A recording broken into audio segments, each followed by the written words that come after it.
আরবের অন্তহীন মরুভূমি, মানুষ যাকে বলে পৃথিবীর সবচেয়ে নির্জন, সবচেয়ে ভয়ঙ্কর বালিয়াড়ি। এখানে দিনের তাপমাত্রা মানুষকে পুড়িয়ে দেয়, আর রাতের ঠান্ডা হাড় পর্যন্ত জমিয়ে ফেলে।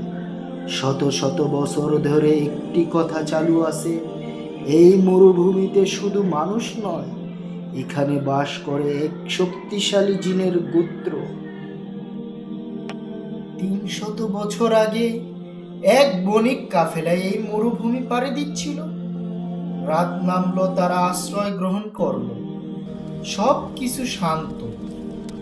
হঠাৎ দূর থেকে ভেসে এলো এক কণ্ঠ, পানি, পানি, আমি তৃষ্ণার্ত, আমাকে বাঁচাও।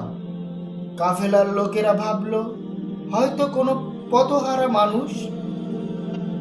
তারা এগোতেই দেখলো বালুর উপর দাঁড়িয়ে আছে এক ছায়া, কিন্তু তার পা মাটিতে নেই, স্রেফ বাতাসে ভাসছে। ছায়াটি হেসে উঠল, তোমরা পথ হারিয়েছো, এখন তোমরা আমাদের। পরের মুহূর্তেই শুরু হলো বালির ঝড়। বালু ঘুরছে, চোখে মুখে ঢুকছে। উটগুলো আতঙ্ক হয়ে দাঁড়িয়ে গেছে। ঝড়ের গর্জনে মাঝে মাঝে শোনা গেল আরেক কণ্ঠ, এই মরুভূমি 7 প্রজন্ম ধরে আমাদের। কাফেলায় ছিলেন এক বৃদ্ধ। তিনি ভয় পেলেন না, জোরে বললেন, সকলেই আয়াতুল কুরসি পড়ো। তিনি নিজেই পড়ে যেতে লাগলেন। প্রতি শব্দে মরুভূমিতে প্রতিধ্বনি হচ্ছিল। হঠাৎ ঝড় থেমে গেল। বালির পর্দা সরতেই দেখা গেল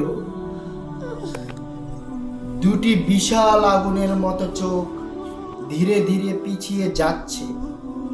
জিনটি চিৎকার করে উঠল, এই নাম, এই শব্দ আমরা সহ্য করতে পারছি না।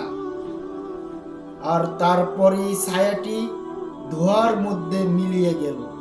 পরের দিন সকালবেলা কাফেলারা দেখল চারদিকে বালির উপর বিশাল দাগ, যেন কোনো বড় দেহ বালির উপর লুটিয়ে গেছে। পাশে অদ্ভুত 3টি চিহ্ন মতো দেখা গেল। মানুষ নয়, পশু নয়, জিন। বেদুইনরা বলল, রুবাল খলিল, বালুর জিন এখানে ছিল। এই মরুভূমিতে আজও আছে। এখনো মানুষ বলে, রাতে বালুর ঢেউ, ভিতরে কখনো কখনো অদ্ভুত কণ্ঠ শোনা যায়। আর সেই কণ্ঠ যেন বলে, এই জায়গা আমাদের, এই জায়গা আমাদের।